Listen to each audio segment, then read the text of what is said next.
Hello everyone, welcome back to the channel. So today I'm going to tell you how to unblock someone on Messenger. If you are using Messenger and you have blocked someone, now you want to unblock him. So let's see how you can do this.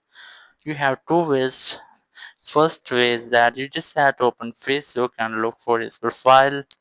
If you get the profile, you just have to unblock the person from his profile. But if you won't find the profile in your Facebook, so you just have to open your Messenger and open the chat of the person and then tap on the profile, and here you will get the option of unblock. Just tap on it, then tap on unblock, and in this way you can easily unblock the person, and after unblocking them you will be able to message the person.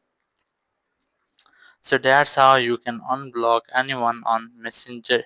Thank you very much for watching the video. Until next video, bye bye.